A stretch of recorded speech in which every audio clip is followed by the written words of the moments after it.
Welcome to the RuPaul's Drag Race Recap Show for Season 10, Episode 2, titled PharmaRusical. My name is Joe Betance, and I am joined, as always, by one salient co-host. From the podcast pod is my co-pilot. Please say... I sat down wrong on my huevos.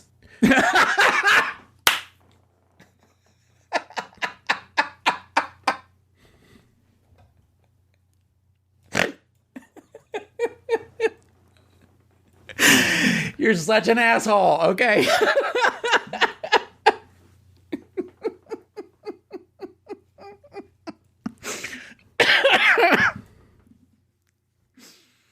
To Taylor, the Latte Boy. Hello, Taylor, the Latte Boy.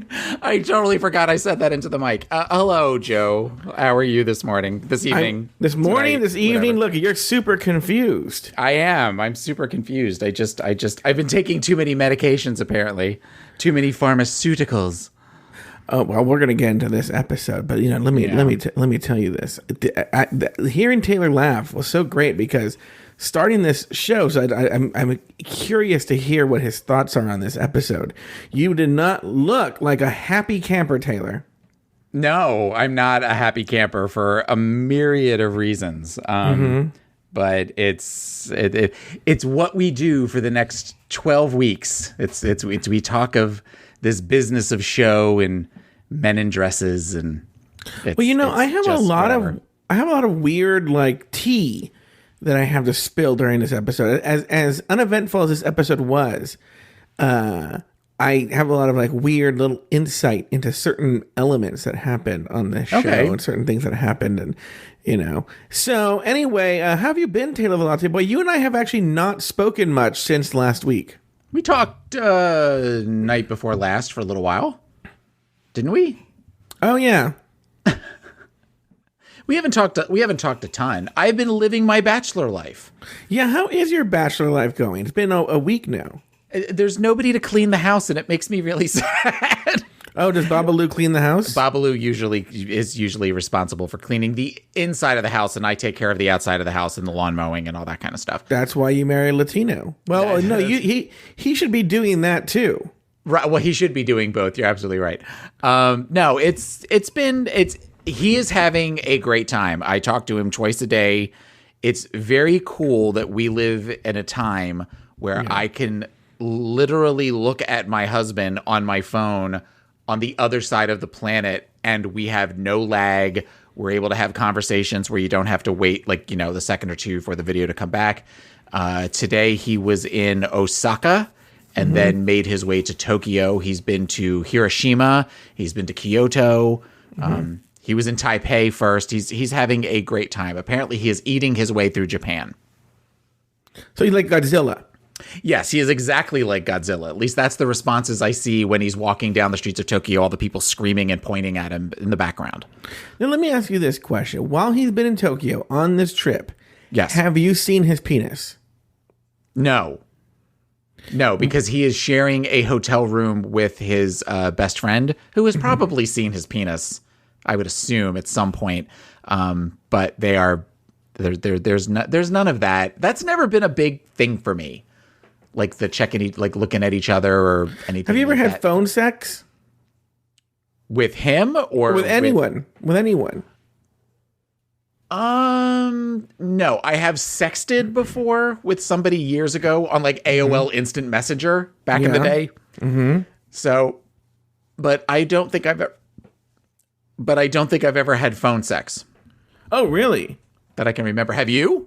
Oh my God, I'm amazing at it. What are you talking about? Oh God, that is what I'm best at. That is your hidden talent. I would say look. This is what I would say is I will look. Let me be proud of something, okay? Let me be proud of something. You have lots of things to be proud of. I have lots of things to be proud of, but one of the things I'm proud of, and I don't do this on purpose, I've been told this for years since I was in high school, that I have a very, very cute voice. Okay. You have a very nice voice. Yes. Yeah, but I wouldn't classify it as cute, but you have a very nice voice. Oh, a lot of gay guys tell me how attractive my voice is. So when I do the phone sex, I'm like, so let's have phone sex, Taylor. No, I don't want to have fun. Okay, who am I playing? What's my? You're playing Taylor the Latte Boy. Taylor the Latte Boy would not have phone sex with Joe Betance because Joe Betance and Taylor the Latte Boy are too good of friends. So who am I? What's my motivation? Okay, we just met on this music. I'm kind of loving it, actually. I'm gonna put it on a loop here. Okay. We just met on like Grindr, and we've been talking and whatnot, and now it's like. So anyway. All right, so we've been chatting on Grindr, and now just about stupid shit. Yeah, this is how it goes. Usually, I'm like, all right, well, God, I'm gonna have to get off Grindr now, like, or get off the phone, like. You got me. I gotta go. I gotta take care of this. I have to beat off. I'm so hard. So I'm gonna get off the phone. Do you want to talk on the phone while you do it? Do you want me to? Sure. Here's my number. We're on the phone. No, we're texting. I thought we were doing the texting first and then we're calling each other. No, this happened on the phone. We're already on the phone. Okay. So we're. See, I'm not familiar with Grindr, so I don't know how this works. Okay. Yeah. So what are you wearing? What do you want me to be wearing? I don't know, a turquoise polo shirt and I don't Nothing else? Chonies underneath. Chonies? Yeah. Underneath your turquoise. I'm in a turquoise polo shirt and turn your little white tidy chonies. No, I don't wear tidy whities. What are you doing? What am I doing right now? Well, right now I'm actually scratching my stomach. But what am I doing right now? Oh, I'm laying in bed. I'm laying in bed. Where are you? Where are you in your house? Fuck yeah, I'm in my bedroom. Are you? I'm just touching myself. Ooh, yeah. What are you touching? Wouldn't you like to know? It's my dipstick. It's your dipstick. Oh, yeah. Wow. I want to see how much oil is inside of you. Oh, yeah. You have to go really deep to get to the oil. Oh, yeah. Yeah. Oh, yeah. No one... It's been a while since it's been changed, so it's a little tacky. Everyone who's listening now is officially attracted to women.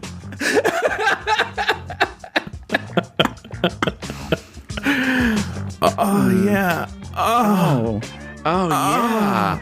Oh, God. Oh, put your dipstick in me. This was going to be like in Malibu when you're out here in June.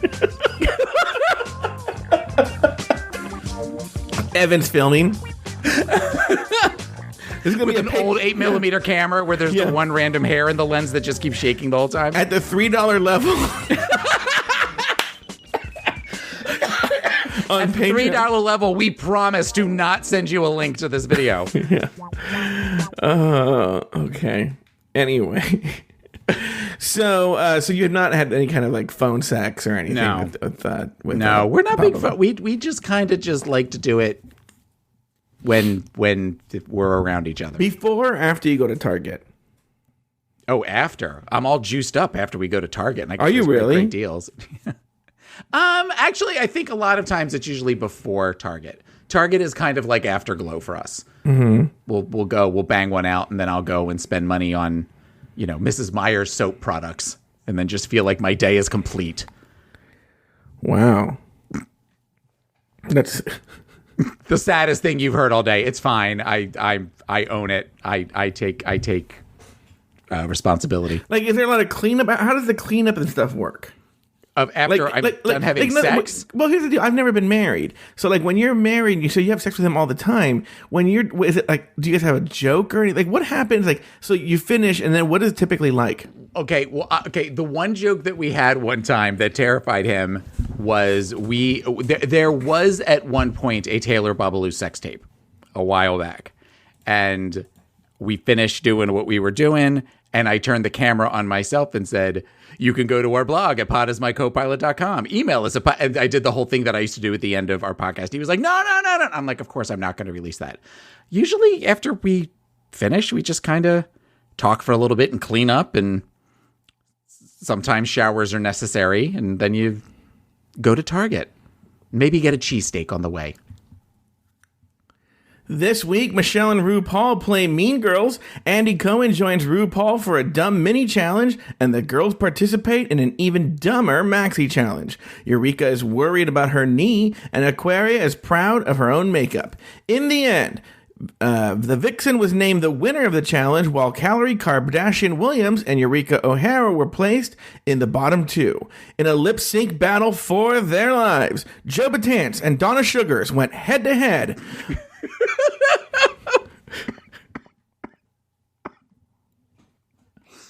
You're very proud of that joke, aren't you? But in the end, Eureka lived to see another day, while Calorie was asked to sashay away. Taylor the Latte Boy, name 2 things you liked about the episode and 1 thing you did not. Okay, it is probably easier for me to talk about the things that I didn't like about this episode than the things that I liked. The 1 thing you did not like. The 1 thing I did not like. Yeah. I think it's going to be the first thing that we talk about was probably the thing that really kind of stuck out. As far as things that I did like, I actually can come up with 2. Mm-hmm. I liked the Vixen's number more than Asia's team's number. Yes. Even though it was hard for me to tell them apart.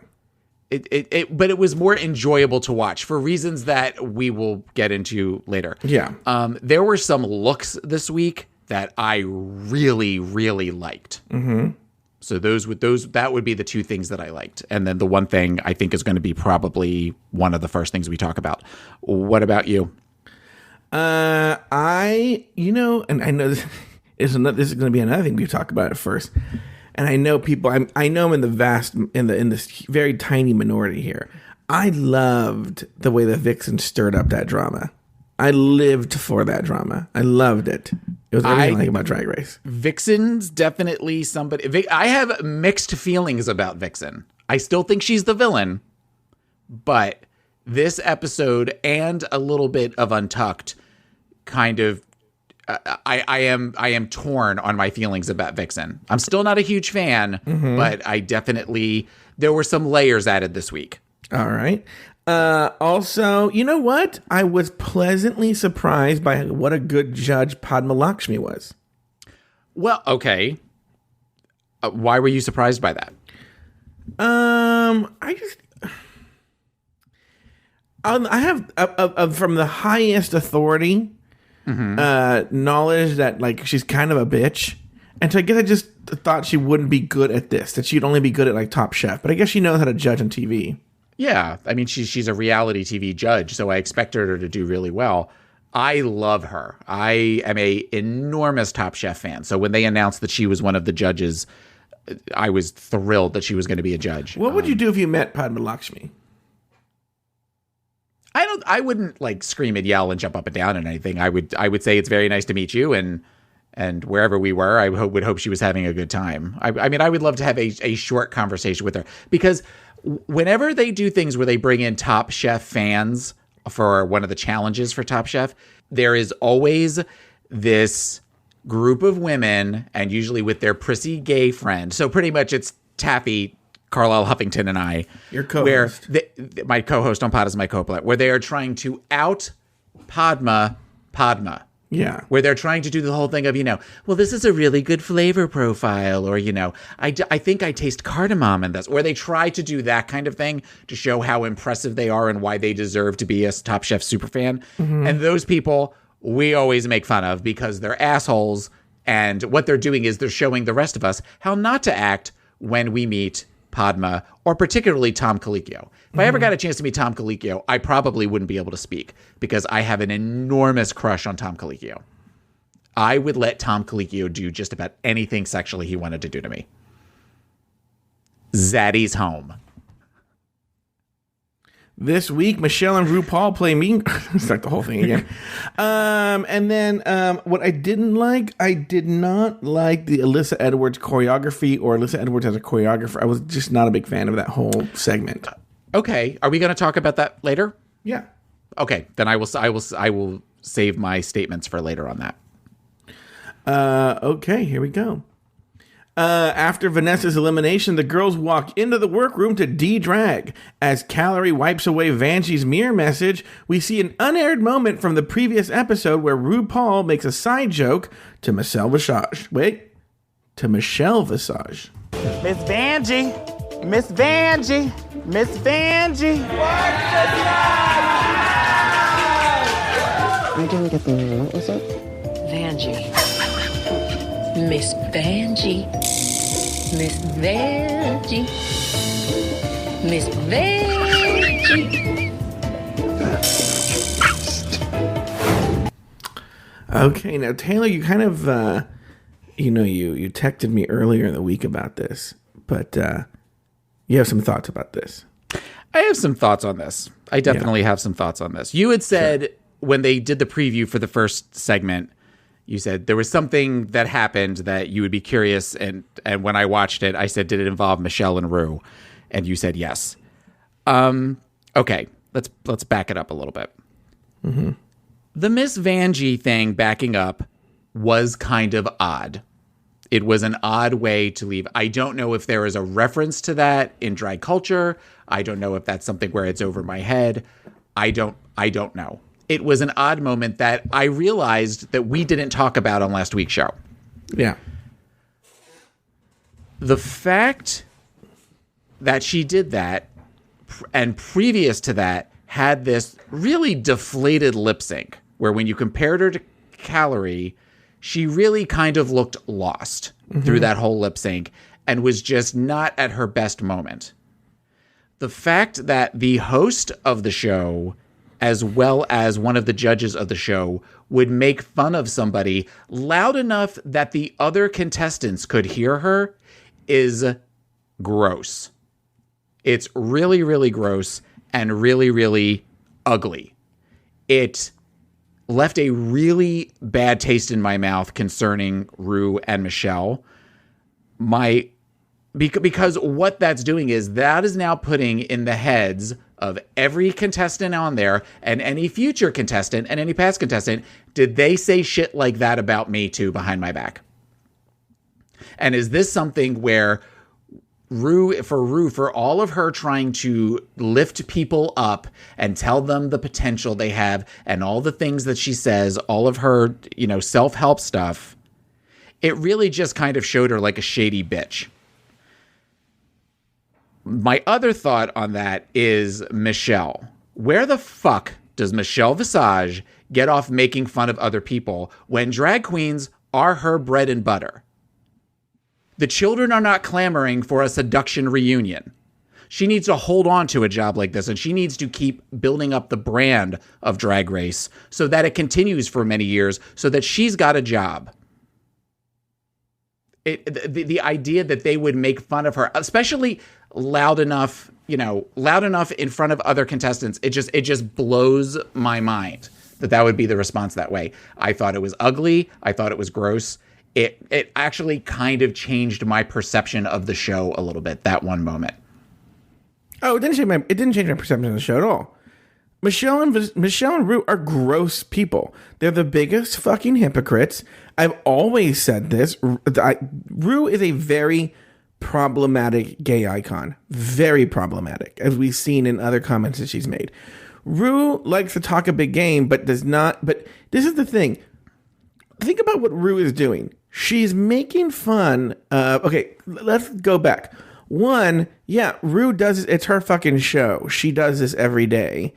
And so whatever, it's just another day at work for her, Like when I go to the Magic Castle, I've had people like weep when I take them to the Magic Castle, and I think I'm outwardly nice to them about it, but I think it's silly because I can go there any fucking time I want, Mm-hmm.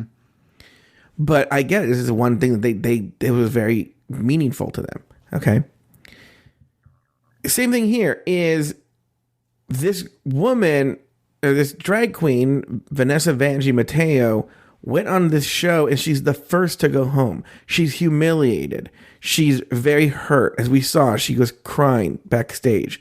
I even have tea about this too that I'll talk about later. But like, she was weeping, okay? It was obviously, even the way she was doing the Miss Vanjie, she was very emotional, okay? And Ru and Michelle are such fucking narcissists that they can't empathize with her. Even if it's just a job and they'll always be there, to them, that was, well, I will say, it seemed like Ru had the wherewithal to try and like Michelle stop it, right? But she did think it was funny. But here's the thing. Now let's go to this. Let's talk about why Ru is laughing. Okay? Mm-hmm. Ru is laughing because she kept saying her name. This bitch, RuPaul, redesigned the workroom. You can't turn your fucking head without seeing this bitch's face somewhere in the workroom. Any song they have on the show is they do a country hoedown challenge. Do they play a country song? No. They play a RuPaul song that's not even country. Yeah. Okay? We'll get to that in a second. Then on All Stars 3, she had a challenge where she had them dress up as famous musicians singing RuPaul songs to RuPaul in their own individual style. That's literally something you would see in like an old-timey Batman comic. Where like the Penguin traps Batman and Robin and maybe Catwoman and maybe Batgirl and makes them dress up and sing for him, you know? Like he's like RuPaul, like the character of RuPaul in the show is almost like a comic book villain level of just utter unbridled narcissism. And then she's making fun of this girl for saying her name over and over and over again. Every fucking song is this RuPaul song. Okay, yeah. 1. 2, this Michelle Visage, just the other day, I should have pulled up the tweet. Anyone can go look, but she tweets a lot, so you have to go find it. I want to say it's like Monday or Tuesday. Someone in Ireland, because you know Michelle's on Ireland's Got Talent right now, right? Wrote some sort of critical tweet about how Michelle showed her cleavage too much or something like that, right? And yeah. Did you see this tweet? And this, I did. I don't remember a lot about it, but I remember that was a big controversy. Yeah, and this Michelle lost her fucking mind. But, oh, you're not supporting other women, and how could you send this tweet, and blah, blah, blah, blah. Bitch, did you just see the fucking clip that your own production company released of you being equally mean girl to somebody else? That's the thing. That's the thing that I don't like about... Look, to be honest with you, if I'm being completely honest, I could see me and my friend doing something similar to this, right? But I wouldn't put it on TV. That's the part. If they put it on television. That's the part that I don't get, how they think this helps the brand. You know, I mean, we've talked about if you're on equal... If you're talking shit and you're on equal playing grounds... That's teasing. Mm-hmm. Okay. That's just everybody having a good time. Kind of like the reading is fundamental challenge. Yeah. If one person has more power than the other, or a group of people have, that's bullying. Yeah. You're punching down. Bullies. Yeah. You're punching down. Yeah. And that's the thing is, but like, look, even still, look, I don't think the joke, if it couldn't be heard, no harm, no foul, you know? But they put it on national television. The other queens could hear it, like you said, and see, yeah, I don't know. It was very gross. And what the funny is, the fan response has been that sort of been funny. I haven't seen anyone talk about how mean it is, but I thought I read to me disagree. Yeah, it read to me immediately as mean. Yeah. Okay. Later, Calorie brings up the fact that Aquaria feels Ms. Cracker stole her look. Aquaria tries to deflect, but the vixen was having none of it. So I heard that y'all guys had a very creative conversation while we were on main stage.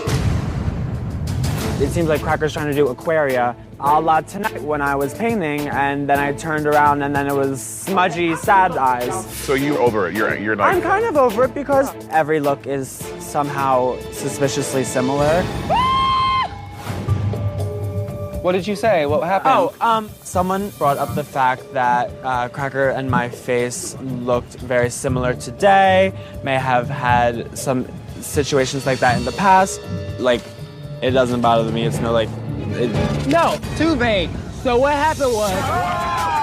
She said. Well, this is what happened. No, excuse me. This is what happened. All this. Well, I kind of felt like this so. This is what happened. No. We all know that these two heifers look alike. You was bothered that she was doing the same face as you. Aquaria, I would never do something like that to you on purpose. You was mad. You was mad. Be mad to her face. Vixen, shut the up. This is what had happened. You interjected and you got everything all fired So why did it take me speaking up. up right now for you to say I it? guess you do need your moment to pop off because you're not going to have too many more. When we were doing our makeup, you were bothered about it. Were you not bothered? I'm not that You were bothered. Why you done ran across the room?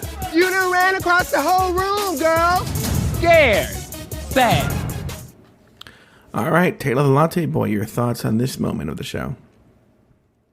I kind of liked it, even though I'm not normally one for all the screaming and everybody yelling over each other, but she did call her out. She did call her out. You know, where we've seen that so often. It was actually kind of, in some ways, refreshing, I guess, for lack of a better word, in that so often we see where they say something, and then when it's all out in the open, they kind of, I don't know, I just kind of felt that way. For her to turn around and say, that's not what happened, and just kind of bring it out was something that I thought was slightly different. Should she have done it? I don't know. She definitely is a shit stirrer. I'm not a big fan of shit stirrers, but the Vixen, as we have talked about with other contestants on other episodes, the Vixen gives good television. And she is somebody that right now, as the villain, she gives good TV. What are your thoughts? Yeah, you know what's weird, and yes, there's this isolated moment, and you could say the Vixen's a bitch and whatnot, but if you take the totality of the episode, actually, and place the moment into context, and something I was thinking about as I was watching the episode is I actually think we're in for a really good season with these girls, and I'll tell you why, because I think the cast is very strong. Yes, I would agree with that. And not only are they very strong in their drag, but there's a very healthy mix of community and sisterhood, yet willing to take the piss, so to speak. Does that make sense? So it's not RuPaul's Best Friend race, but on the which season 9 kind of was, but it's not. I haven't gotten a sense of Mean Girls. In fact, I've been actually pleasantly surprised that Aquaria has been a lot tamer than the rumors were sort of insinuating she might be. There seems to be, with this group, at least as of right now, a level of respect amongst all of them. Yes. Where they while they don't always understand, they also will. There's a willingness to try to understand while also reading each other a little bit. I mean, a good example is this sponge dress has gotten so much airtime. Even this episode, they were still making fun of the sponge dress. So I think that is something that, I'm going to read you because I think the dress is stupid, but I also respect you enough to tell it to you and joke around with you about it, even though I see it kind of gets under your skin. Yeah, the teasing about it seems to be good-natured. Yeah. Yeah, so that's why in this case, I think Aquaria was a little embarrassed, and Ms. Cracker may have been a little embarrassed, but I didn't feel too badly for them because both of them have a lot of charisma and self-confidence where I didn't think it was going to really devastate them. Does that make sense? If they had done that to someone who's maybe a little bit more vulnerable or seemed kind of bullying, I might have had a problem with it. But again, going back to the punching up and punching down, they're all on the same level, and it just sort of seems like, I don't know. I didn't get a negative sense from it. I know people are mad because they felt the Vixen was stirring the shit and she likes to fight, and she held that paper up that said, "I'll fight you," Yeah. But I actually thought it was very enjoyable. It's probably the highlight of the episode, actually, in terms of just interesting television. Yeah, I would say that it really kind of was an early pop, and then a lot of it was just sort of drizzle. Yeah. All right, let's move on here. RuPaul. The next day, RuPaul enters the workroom with Andy Cohen to announce this week's mini challenge. Now, Andy, I love me some country music. How about you? I love country music. I love some of the first ladies of country. Ooh, Dolly, Reba. Oh, yeah. I'll take a Judge. So let's play RuPaul. You're going to love today's mini challenge because we're going to have ourselves a little hoedown. And we're calling it Hey Girl, Hey. Most entertaining dancer wins. Andy Cohen afterwards announced the winners of the challenge to be Asia O'Hara and the Vixen. Next, RuPaul announced this week's Maxi Challenge. So for this week's Maxi Challenge, I'm writing you a prescription for the parody lip sync extravaganza PharmaRusical. Now you'll be working in two teams, Asia O'Hara and the Vixen. You will be team captains. Later today, you'll be headed to the main stage to work on your PharmaRusical choreography with a special guest choreographer. Got those voiceovers again. There's a lot of them on here.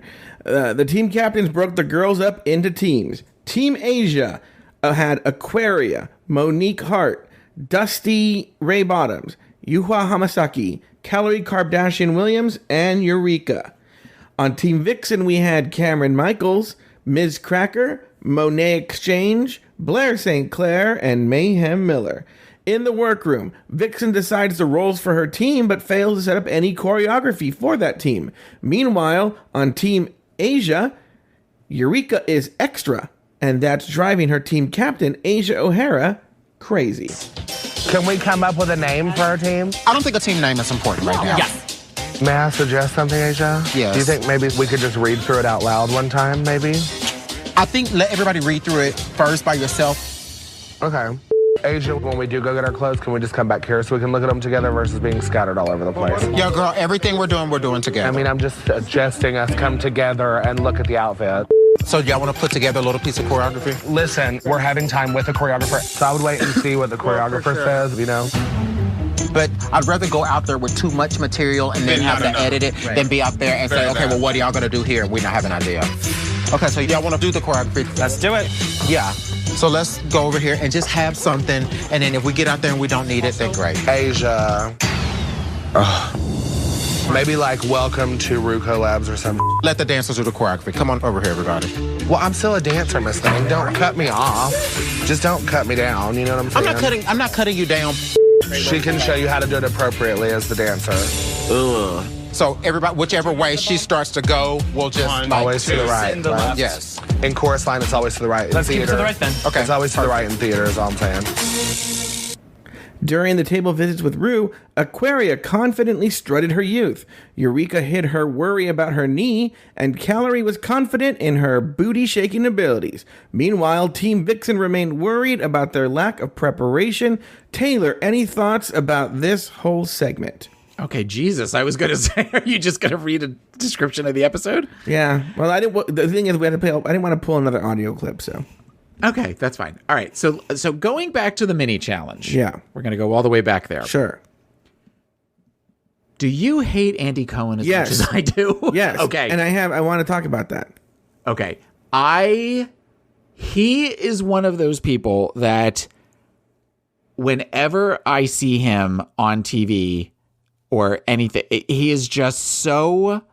He is, I think, responsible for the ugly side of television over the last, I would say, 10 years or so, considering the fact that he created The Real Housewives and just that whole genre is just something that I find just I know we have a lot of Real Housewives fans.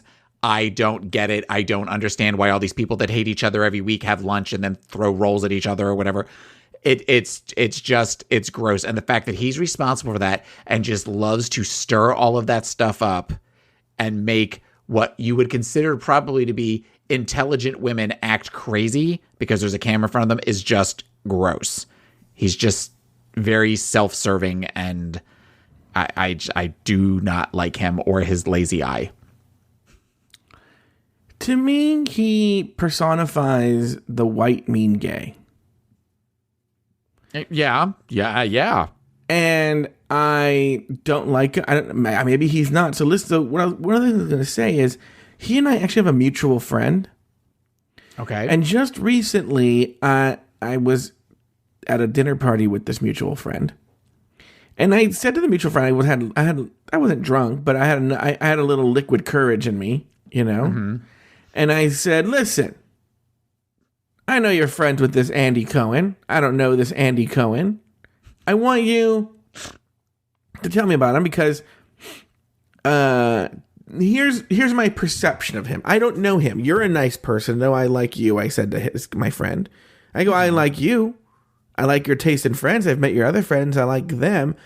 Tell me, what am I not seeing in this Andy Cohen? And to be honest, this friend couldn't do it. This friend could not defend his friend Andy Cohen.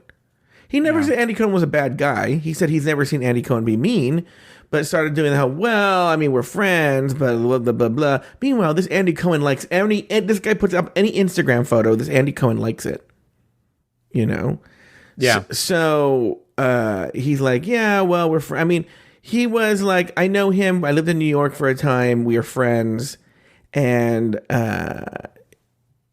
he didn't put up a big, you know, heavy defense of Andy Cohen.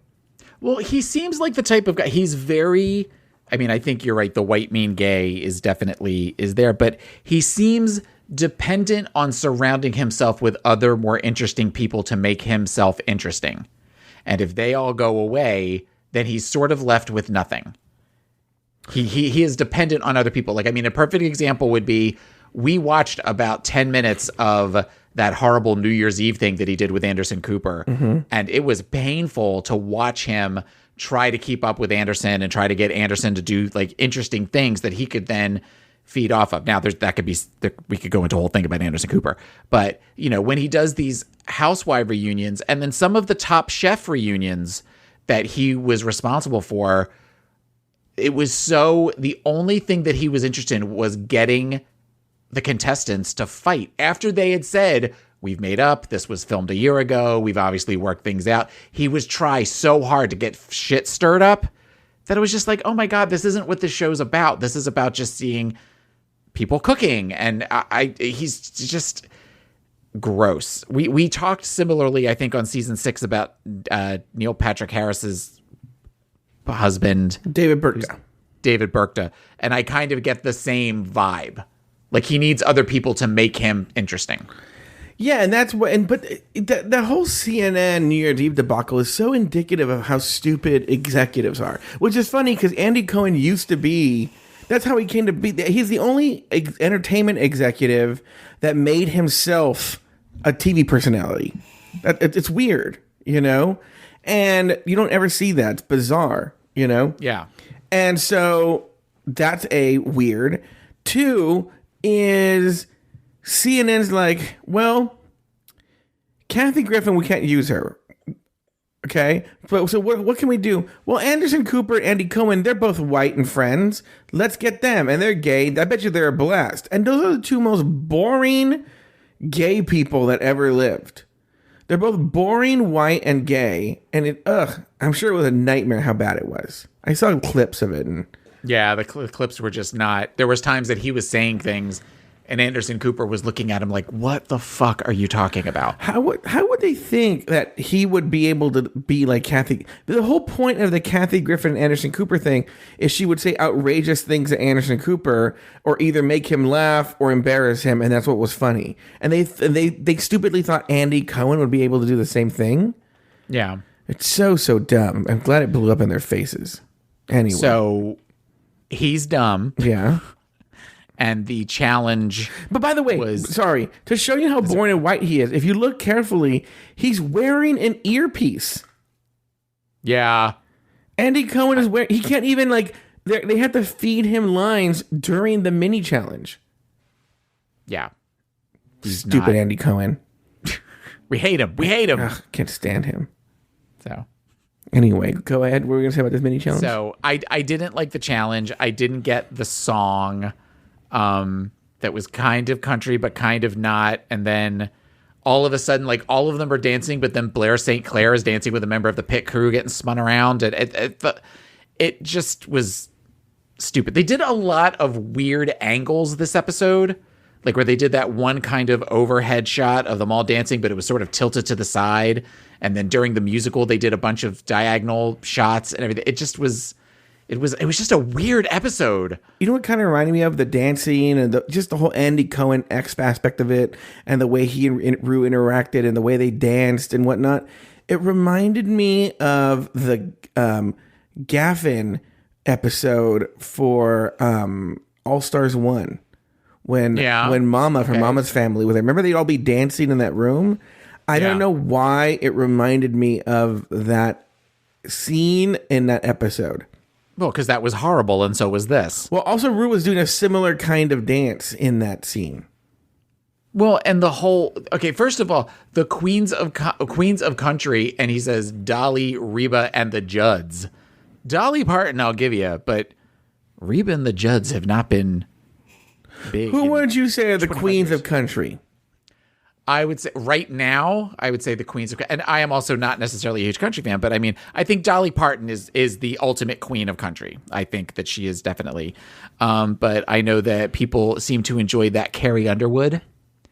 And you're gonna say Carrie Underwood's bigger than Reba McEntire? I just want to make sure we get it down here because at this stage, I would think so.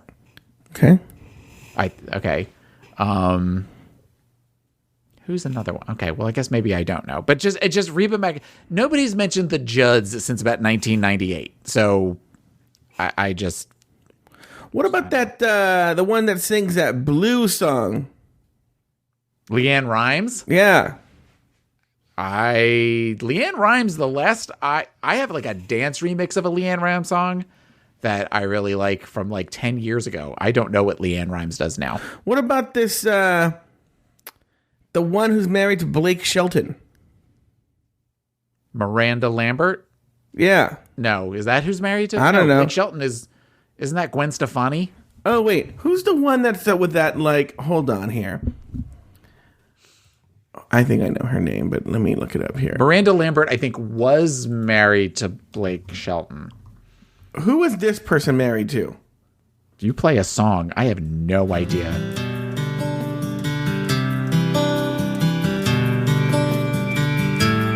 Coming in. Is Faith Hill? Yeah. On Rue. I love Faith Hill. Paul Radio. I can feel the magic floating in the She's married to Tim McGraw. Oh, that's who I meant. Right. I love Faith Hill. This is one of my least favorite Faith Hill songs. Anyway, okay. So who would you say the Queens of Country are? I don't know. I don't care. You know who is a good big country queen? I don't know why they didn't name her.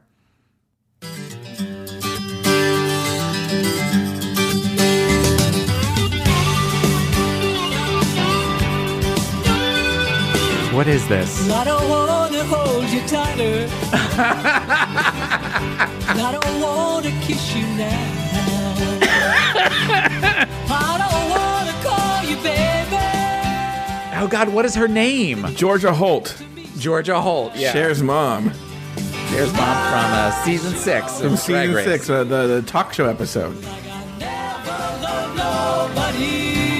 Oh my God. Who's the one that kept calling her? Oh, was it? It was, what the fuck is that girl's name? Trinity K. Bonet kept calling Chaz Bono Chad, right? Chad Bono. Yeah. And then what's her name? Jocelyn asked her about the abortion that she almost had when she went to, she almost aborted Cher. Oh, that's so funny when she almost. And then wasn't mortified till she was on the runway and they pointed it out. You don't ask somebody about an abortion. They almost. Oh God. Yeah. Anyway, okay. So any other thoughts on the mini challenge? No, it was dumb, and most of them, half of them didn't look like they were really country. They just kind of did quick drag and then did stupid dances, and The most interesting thing about it was when 2 of their wigs fell off. Yeah, and the people who won didn't even do country dancing.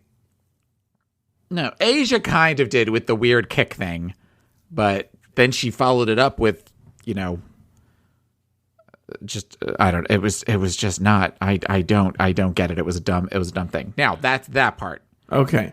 The whole Eureka thing feels like when she was on the episode where she we've seen this before. We've seen her do this before where she was just talk. And eventually somebody said, well, we need to all raise our hands. And I remember then she would just start raising her hand. She's, I have my hand up, which means I'm ready to talk. Like where she would just, she sounded very Family Guy, mom, mama, mommy, Lois, mommy. That just sounded like when you put that clip all together like that, that is what came into my head. Mm-hmm. I was curious to hear your thoughts on this because, one of my big concerns was because we interviewed Eureka. I've interviewed her a few times. Would we be able to call her out for being extra? I think she was being extra. Absolutely. Yeah, but don't you think she would have seen that in the last season and been like a little calmer about it, or would have been more conscious about it, especially when they called her out on it? Well, but I also think that it seems like this episode in particular, she was in her head. Yeah. She also sort of was putting 2 and 2 together and recognizing that it was in the second episode of last season that she hurt herself doing a dance, and now they were going to have them do dances. Mm-hmm. So I can see where maybe that all starts to play with your head and you fall back into old habit. So I can see where Asia would be over it a little bit. Yes. But I guess there must be moments we didn't see because Asia already knew that she talked a lot. Well, but Asia also remembers her from last season. Don't forget, when these girls were filming this, season 9 had just gone off the air a couple of months before. Yeah. So that is still probably fresh in her head, along with, I'm sure there are other things that we haven't seen. Yeah. All right. Any other thoughts about that we mentioned about the worry about the knee and Calorie confident in her booty shaking skills? Aquarius. Yeah, we covered the big points here. During rehearsal with Alyssa Edwards, the girls had varying degrees of success. First, Team Asia, who had prepared some choreography, were ready for the runway. All of them except Eureka, who struggled because of anxiety about her knee. Eureka, are you okay? You just seem shaky. I'm not doing that well, but I'm trying. I've got like a little, I don't know. What do you got? It's the PTSD, I think. So I'm just having to work through it. Just really take your time. All right. Later in the workroom, Eureka shed some tears as she realized she might be a burden to her teammates. What's the matter, Eureka? What are you okay? I'm going through it. I just feel stupid. Why? Don't. Girl. Sister. What's the matter? No, I just don't want to be a mess. You're not going to be a mess. But seeing Alyssa be like, girl, what is wrong with you? You're not even going full force. I don't even know this person, and I don't either. I feel bad that I'm even on your all's team. No, girl, you're part of our team. No, you're part of our... Eureka. God, you're going to make me cry. Taylor, any thoughts on Eureka's tears here and how she felt, how she was worried? I think that they were genuine, particularly the episode, the scene we just heard. Mm-hmm. I can see where she was definitely, you could watch her anxiety raising over the course of that dance sequence portion. I think at some point, though, and she never really got there, you've got 6 other girls at this point telling you that you're going to be okay. You're going to do fine. Pretty much what they were saying was, get out of your head. We need you. Mm-hmm. Step your pussy up. Mm-hmm. And she was never really able to do that. She was never able to get out of that, as we saw for the rest of the episode, and particularly in Untucked. Mm-hmm. Untucked this week is a cry fest. It just was not... It just was something where you were just sort of like, oh my God, we know you've got this in you. Everybody else seems to know it except for you. So what is it going to take for you to figure out what you need to do to step up? Mm-hmm. Yeah, I wonder how much of it too was just Eureka knows how to play the camera, so she can play for sympathy. She realizes it builds a story for herself and makes her case in case she's in the bottom. I think this goes beyond that. I think if that is the case, she deserves an Emmy, because I think that she. All right, I'm going to revise what I said, especially watching Untucked. Now that I'm thinking back to Untucked, I definitely think in the beginning of this there was some genuine I am scared. Untucked, it seemed as though she would get herself calmed down, and then as soon as the attention moved away from her, she would get herself riled up again. Yeah. So in that regards, I would agree with you that part of this may be good television. The part that we are talking about, the clips that you just played for us, though, I think that was genuine, especially when you have somebody like Alyssa Edwards, an all-star like Alyssa Edwards, who can call you out on stuff and say, what's going on? You don't seem comfortable. I'm going to tell you something. I didn't like this stunt casting of Alyssa Edwards as a choreographer. One, she was in drag, which I thought was annoying. Okay? Because even when they've had female choreographers, they're dressed to work. They're not in heels and, dressed for the gods, And two, her choreography was not, we'll talk about this later when we get to the actual presentation of the numbers. It was really bad choreography. Yeah. I will say, though, and we talked about this recently, that, I feel like you've ruined Todrick for me. She did not seem, even though she was standing there in drag, and we know Alyssa can be very Alyssa, she did not seem extra. No, she didn't. She seemed like somebody and she even said this at one point, I've been eliminated from the show 3 times. I've been where you guys are. Todrick can't say that. Candace Kane can't say that.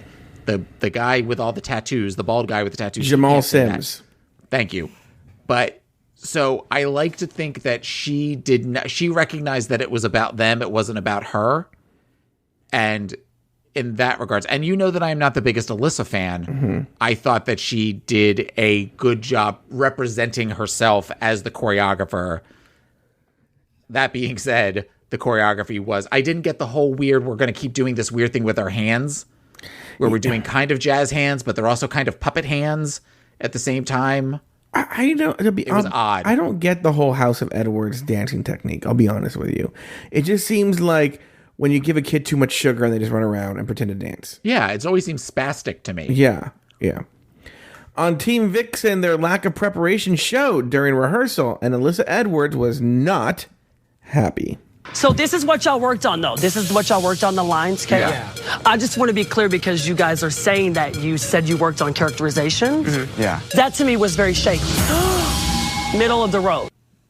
Any thoughts here on Team Vixen's lack of preparation and Alyssa kind of reading them for it? I think she was right to do that. And she could have gotten all crazy, ripping off her wig and tongue popping and all that kind of stuff. I think she was doing it like an instructor. If you were to take a dance class and you were not stepping your pussy up, I think a dance instructor, it could have been a lot worse than it was. But I think that she again, there was a professionalism to her that pretty much said, you're not doing what you should be doing. Okay, it's Elimination Day, and Aquaria and Mayhem are admiring their own makeup while Dusty questions whether to apply the dots or not for her signature look. Meanwhile, Calorie confesses that she used to be fat as a teenager. When I was in high school, I used to be 340 pounds. What? Yeah, girl, I was huge. Wow. And Meanwhile, Eureka wishes she could be 340 pounds. Okay, all right. What? You're horrible. It's lowest. And it's so crazy because, being from a small town, I would have thought that I would have been picked on for being gay. Don't joke about that. I was picked on for being fat. I'd walk home from school and I'd have people throw food at me. No. Don't joke about I'd literally be walking, and one of the worst days was they had got a Coke and they threw the Coke at me, and I swear to God it was piss. Don't joke about that. Yes, and I literally just cried all the way home. Yeah, it was the worst. Like, it was the worst. Don't joke about that. And so then, like, it was RuPaul's Drag Race Season 2. And I remember seeing Jujubee, and I was just like, oh my God, like, she looks so confident. And I'm like, I want to be that girl. I want to have that confidence. I want to feel regal. Yes, Taylor? You're horrible. Okay, what were your thoughts of Calories? What were your thoughts on Calories' confession here that she used to be fat?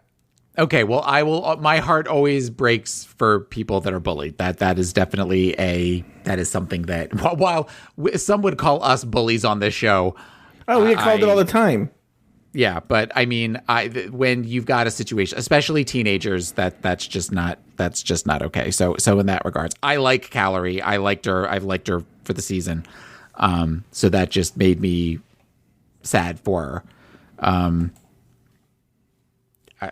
It's unfortunately it happens, especially for kids that are overweight and gay. Mm-hmm. Many times they have 2 bullseyes on their back. Let's be honest, 3. What? I don't even want to know. That joke went over my head. Mm-hmm. So it felt like I was so proud. I felt the first episode didn't have any forced mirror moments, and now we have our first contrived mirror moment of the season. Yeah. Oh, and there's going to be more. There's clearly going to be more. And Untucked, sort of, there was a mirror moment kind of in Untucked as well with Monique and her relationship with her mother. And it kind of, between that and you had Calorie and Eureka both crying and running all over the studio and all that kind of stuff. Mm-hmm. It just felt very much of the, I don't know how long I'm going to be here, so I'm going to try to get a moment. Yeah. You know, this is my moment kind of thing. Mm-hmm. And they just kind of all overlapped on each other, and it was not cute. Okay, let's move on to the musical. Any thoughts on PharmaRusical? First of all, what a horrible title and conception for one of these lip sync musicals. But Taylor, don't let me poison your opinion here. What were your thoughts on the actual musical? You're not poisoning anything that isn't already poisoned. I've never been a huge fan of the lip sync challenges, the lip sync musical challenges. I think a lot of them are really kind of fall beneath expectations. The first one was really bad. I mean, Eureka was pretty much just saying watermelon, watermelon, watermelon. Yeah. Oh my again. God, it was awful. Like it was kind of painful to watch, and none of them were super great. I thought Dusty was pretty good. Mm-hmm. And I'm trying to think of anybody else that was Yuhua was not bad. And I thought actually they kind of gave Asia sort of a middle of the road. I thought Asia was actually pretty good as far as her lip syncing and stuff. I thought she was pretty good, but I ultimately enjoyed the second one much more. It was hard for me to tell what I would always do, and this is really mean. I would try and see which one had Eureka. It reminds me of like the advice I got for watching Tinker Tailor Soldier Spy. Because people get confused on whether it's a flashback or the present day. And one of the pieces of advice is to look at his glasses, at Gary Oldman's glasses. Okay. Because that's how you can tell whether he's in the past or the present. And it was the same thing. If I could see Eureka, I knew they were Team Asia. Okay. But because I had trouble just telling the two teams apart, because they interchanged them. It wasn't like all Team Asia, then all Team Vixen. Well, yeah. I mean, there's so many. There's still at this point there's 13 of them. Yeah. There's a lot of people, and you have some queens that look a lot alike or look just enough alike that you get confused as to who anybody is. Mm-hmm. You know, Cameron and Dusty, their drag, I get them confused until I see like the muscles on the one, and then I realize that it's Cameron. Yeah. But sometimes when they're out there and they just have the wigs on and stuff, you're like, well, who the fuck is that? On Cameron? Yeah. Cameron's totally getting lost in the cast right now. Yeah. We're not seeing, like, he's not even in confessionals. You just don't see who he is. And I'll be honest with you, the muscles are very distracting to me. I'm not necessarily all super into Fishy Queen, but it is very, very strange. The mini challenge with the legs. I mean, don't get me wrong. I'd kill to have legs like that, but they were so just bam that it was very distracting to look at. I thought this in a good way. I did not think PharmaRusical was funny at all. I never laughed once. I thought it was super corny and unfunny. Yes, Taylor. Well, okay. And what I would say, well, I agree with you, but what I would say is it almost seemed like in Team Asia's performance, they were laughing at the music versus in Team Vixen, they were laughing at the performance. Okay. It was almost like when they were laughing, they would like hear the joke and they would laugh at the joke versus with Vixen, when somebody would do something crazy, they would laugh at that. That's a very good point. I just thought it was a fail all around. I was not a fan of PharmaRusical, the musical. I'll never play that ever. But again, once again, feeling the loss of Lucian Piani. You're right. Last week on Patreon, Evan and I dished the dirt on the rumor mill, and I interviewed 2 fashion/toy designers about the episode 1 entrance and runway looks. Next week, the moderator of the Reddit sub Spoiled Drag Race will be joining Evan and myself live on the rumor mill to discuss even more upcoming tea from the season. To listen to all these shows, subscribe to Patreon at patreon.com/Drag Race Recap. Now it's time for the looks.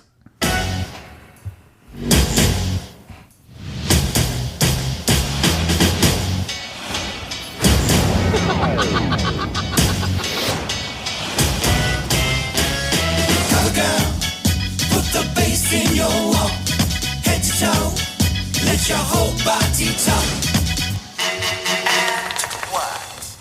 Welcome to the RuPaul Drag Race Recap Looks segment. Why, Joe Betance, are you here showing your showroom best? Girl, you know it. More like I'm showing my showroom breasts. Because I got man boobs. Okay. All right. So this week, the girls were supposed to show their runway best, and some of them did and some of them didn't. So let's get started with the looks. The first one up is Asia O'Hara. She was wearing a bodysuit, which is definitely a theme for some of the looks, that was stoned. She definitely stoned those tights and had lots of fuchsia pink that kind of went into a ruffles that went up along the breast and over the shoulders down the back. And she also had really pretty light brown hair and yellow eyes. I liked this look. I didn't love this look. I would give it a toot, but a toot with reservations. What do you think about this look? I like it. I mean, is it my favorite look of all time? No, but it gets a solid middle of the road toot. Not even a reservation. It's a toot. It's good. I like it. Okay. All right. So next up we had Yuhua Hamasaki, and she came out wearing blue. And she had a afro and was wearing a bodysuit with leggings covered over with a feather drape of some sort. I love this color blue. There was something about the bodysuit that just seemed overdone to me. So it wasn't my favorite look. But she didn't look bad. I just don't know that she looked runway best on this. So I'll give this look as well a toot with reservation. I think I'm going to give it a boot. I think I agree with the judge. It's very boring. In other words, if it was a different challenge, maybe I would give it a toot. But it is called your best drag. And is she saying this is her best drag? I guess. I don't know. I wouldn't necessarily agree with that. Yeah, that's why I'm giving it a boot. Yeah. All right. Next up, Dusty Ray Bottoms, who came out wearing Beetlejuice Realness in a striped sport coat or blazer with a polka dot ascot and crazy white hair. Runway best, no, but I liked this look. I liked what she did here, and I liked that she also incorporated the polka dots. I have a problem with, going back to Michelle with the Mean Girl thing. Michelle doesn't like the dots. We get that. The fact that she also incorporated dots, but then also said, oh, they're great because I can't see them. That's a cunty thing to say. Mm-hmm. you know, and it also kind of doesn't, you know, we want these queens to speak their truth and to be who they authentically are, but then I'm going to read you every week because I don't like your polka dots. Fuck off, Michelle. I give this look a toot. Well, I think Michelle liked it too overall, though. She loved the jacket, didn't she? She did love the jacket, but again, Dusty's thing is dots. I will say it looked better dialed back. Oh yeah, it looks better than what she's come out with before. It's definitely something that I really like. But it's, you know, I liked it, and I don't like that, you know, and not to sound this way, but it felt very much like a little microaggression about the dots that I'm seeing Michelle, and I always know Michelle's kind of been a bitch, but I'm just seeing her. This episode, the beginning of the episode, really left a bad taste in my mouth about her. Okay, did you say you liked it? Mild boot. Okay.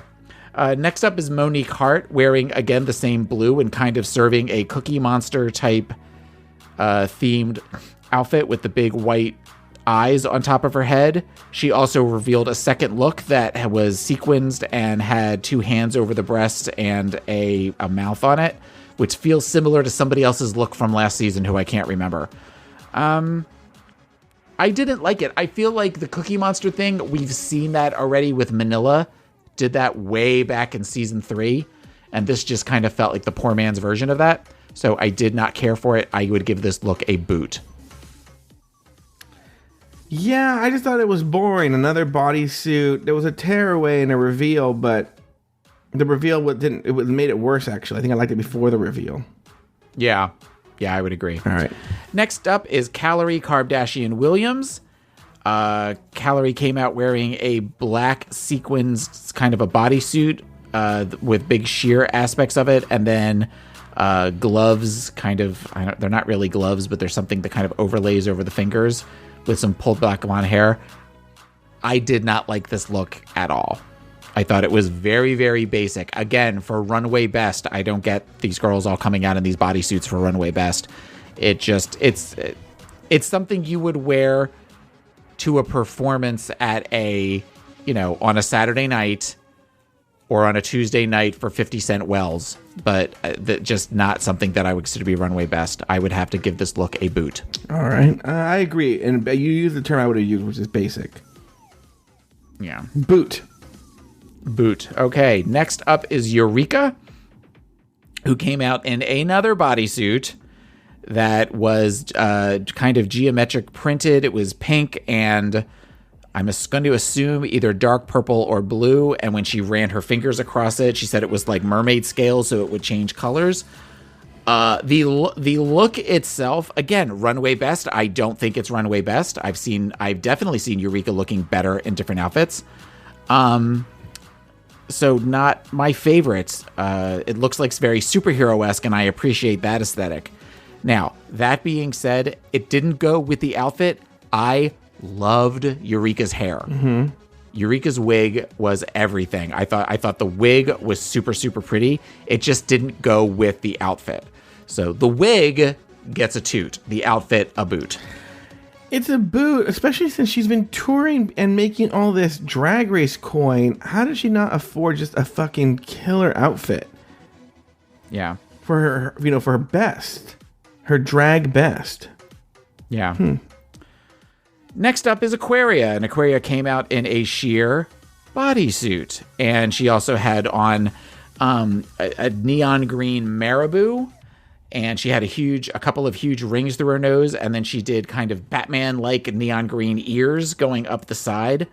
Mm-hmm. It was an interesting look. Again, I don't think it's Runway Best, but I am curious if she is consistently doing boy chest. If that's going to be a thing for her, is where she doesn't ever wear the plaits or doesn't ever do anything with shading or contouring. It felt a little bit more club kid than drag queen to me, but it was an interesting look. I give it a toot, but again, a toot with reservations. Her makeup looks great though in it. I give it a 2. I really like it. I don't know why, but I do.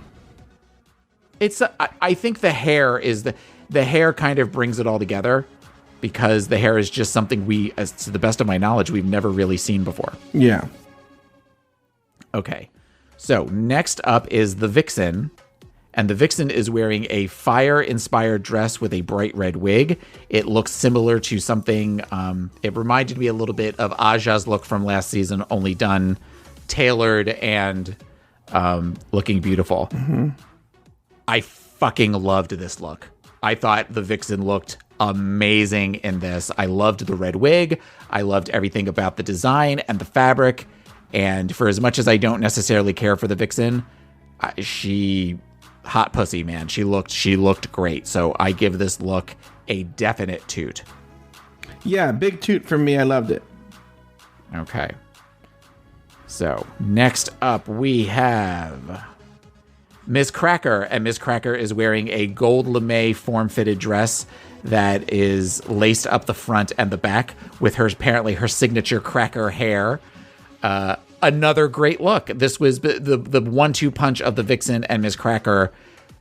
This gold lame look, very I'm gonna screw this up, but very Terry Mugler from the 90s, very George Michael Too Sexy video. I thought it was great. I'm not usually a big fan of gold lame, but she looks amazing in this. She looks very metallic, very android, just great. Another great look. I would give this a toot. Toot. I love it. I loved it when I saw it. Okay. Next up, we have Mayhem Miller wearing something very classic, very 30s inspired, with a great combination of light blue, aqua blue, and gold.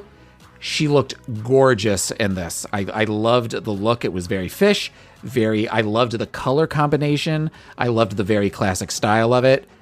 I am becoming a bigger and bigger fan of Mayhem Miller from everything I've seen with her. Oh, really? And look at this. Yeah, this is really, I really, really like her. And I liked her also in her performance in PharmaRusical. Is that how you said it? PharmaRusical. Yeah, see that I forgot that fast. That's how bad they were. But I loved this, and I definitely give this look a huge toot. Yes, I agree. Huge toot. Looked great. Fantastic. Loved it. Linda Evangelista. All right. Next up, Blair St. Clair. Blair St. Clair wearing a dress that was, I believe it was gold on top and then purple sequin fringe on the bottom. It was a very pretty dress. Kind of felt slightly basic to me. Kind of felt old lady to me. It felt like something you would get at Dillard's in the mall during the holidays. At Drapers and Damon's? Is Drapers and Damon's a Los Angeles department store? It's a place where my old co-host Mike Lawson had a boyfriend that worked there. I think it was an old lady clothing store. Yeah, it's just kind of that. It just for somebody that is very young, she looked much older here, and I didn't necessarily care for that. I kind of liked it at first, but looking at it again the second time, I don't like how much it aged her. So I'm going to give it a toot with reservation. Boot. I didn't like it. Hated it. Okay. You know what? I'm going to give it a boot too. I'm changing my vote. So next we have Cameron Michaels, who comes out in a nude bodysuit surrounded by rainbow butterflies that come into a gradient where it sort of is a rainbow. And then she comes out with a lot of tulle, like a bodice with a tulle that has a lot of butterflies on the back of it. I thought this look was really pretty. I really, really kind of liked this. It felt very Pride, something that you would see on a Pride float or see at a performance. The makeup is a little harsh, but I think that's sort of how she likes it. But I really, she came out and I kind of did I like that. So I'm going to give this look a toot. I'm still going to give this look a boot. I don't get Cameron Michaels yet, but I will say, did you listen to the episode I did with my cousin Natalie and her friend Javi? I've listened to the first part, and I've listened to, I think, half of the second part. I really enjoyed them. I really definitely enjoyed hearing their take on things, because they know the actual terminology for a lot of the stuff that I sort of make up on the fly when I... They made a good point. I think it was in the runway look with Cameron Michaels, where they said about how the color schemes he chose for his look feminize him a lot. So he chose a lot of pinks and pretty colors. And you could see he did that here too. He does that to make him look more feminine, just by the fact that those colors are very feminine in and of themselves. And I recognize that now that Javi pointed that out. Still a boot though. All right. So next up, we have Monet Exchange, who comes out serving Mary J. Blige realness with her short blonde pixie cut and then a red bodysuit, for lack of a better word. Again, runway best. I would disagree with this. I did not like this at first, but watching her move in it and untucked and then watching her later on, I actually do kind of like it. Do I love it? No, but I like it. So I'll give it a toot.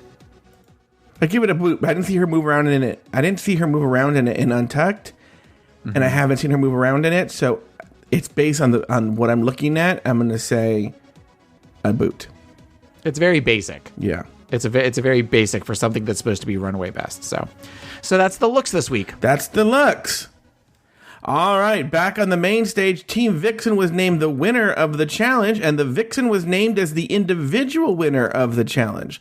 All of the members of Team Asia were up for the elimination, and in the end, RuPaul placed Calorie Kardashian-Williams and Eureka in the bottom two and forced them to lip sync for their lives. The song, Best of My Love by The Emotions.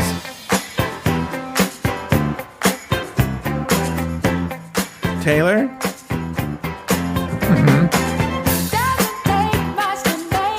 Do you remember this song? I do remember this song. I love this song. Every time I hear this song, I immediately in my head think of Boogie Nights. Because this is the first song that plays as Boogie Nights starts, as the camera swoops through the club and kind of shows everybody.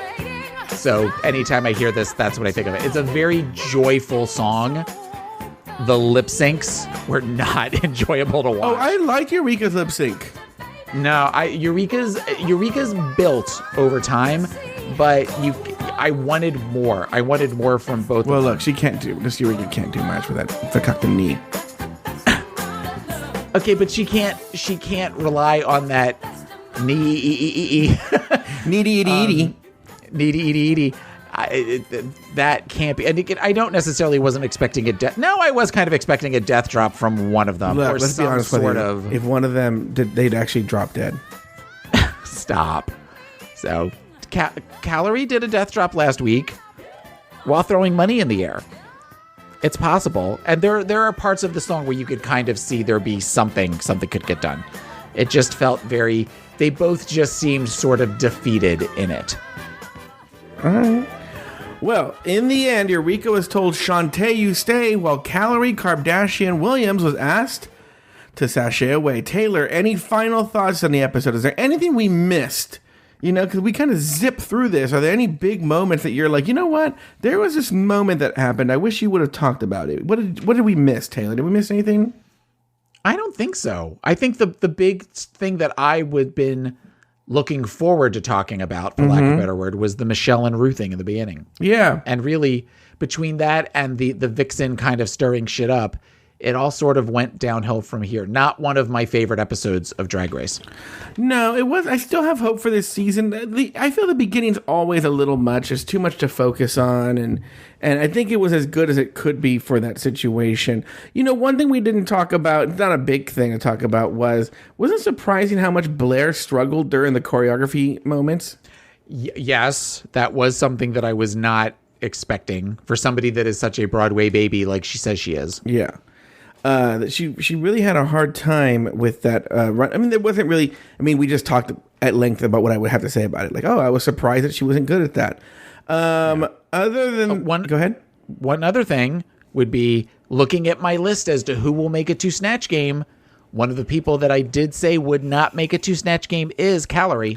Oh, I have tea about this actually. Thank you. Best, So I've always had this little bit of tea, right? Which is somebody that I know worked on the promos for season All-Stars and season 10. And they filmed, so just so everyone knows, they filmed the promos immediately after this episode. So like literally the next day after this, they filmed the promos for All-Stars and season 10. So I think All-Stars was first. I think that was Saturday. And those queens came in on that Saturday and filmed their promos. And then Sunday was the season 10 girls. Okay.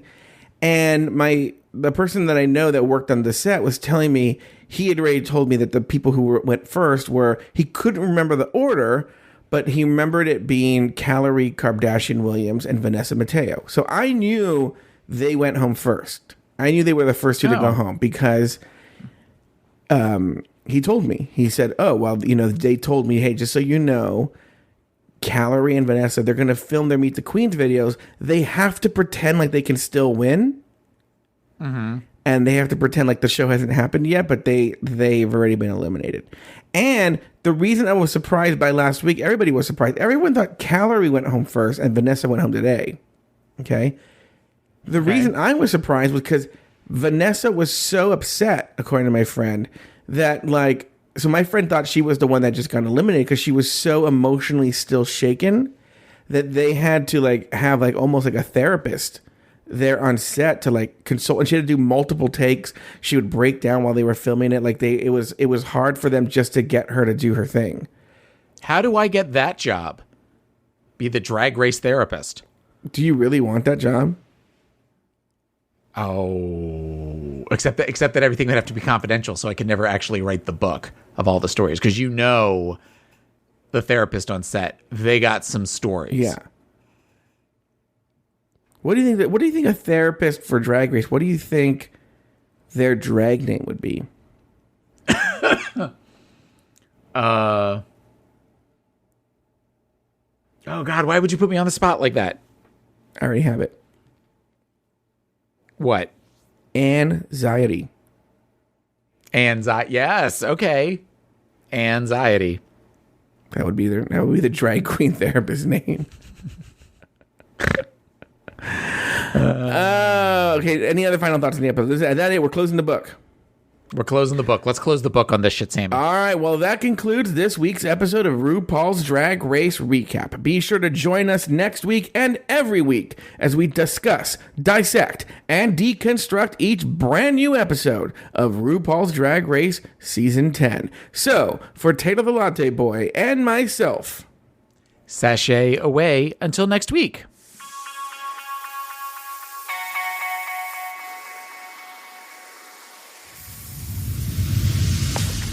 Want to share your thoughts about Drag Race?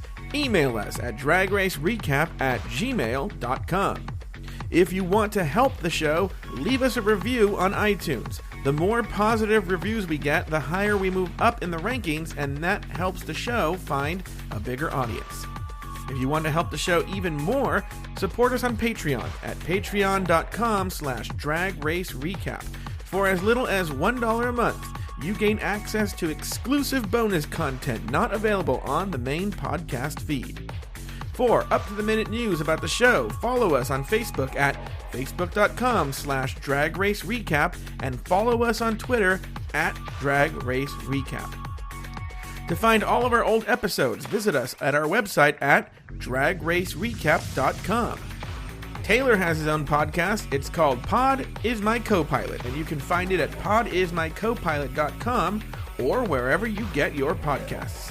You can follow Taylor on Instagram and Twitter at PIMCTaylor. Want to hear me talk about Drag Race even more? Well, then listen to me on One-on-One with Larry Flick every Friday at 2 p.m. Eastern, 11 a.m. Pacific, exclusively on Entertainment Weekly Radio, Channel 105 on Sirius XM Radio.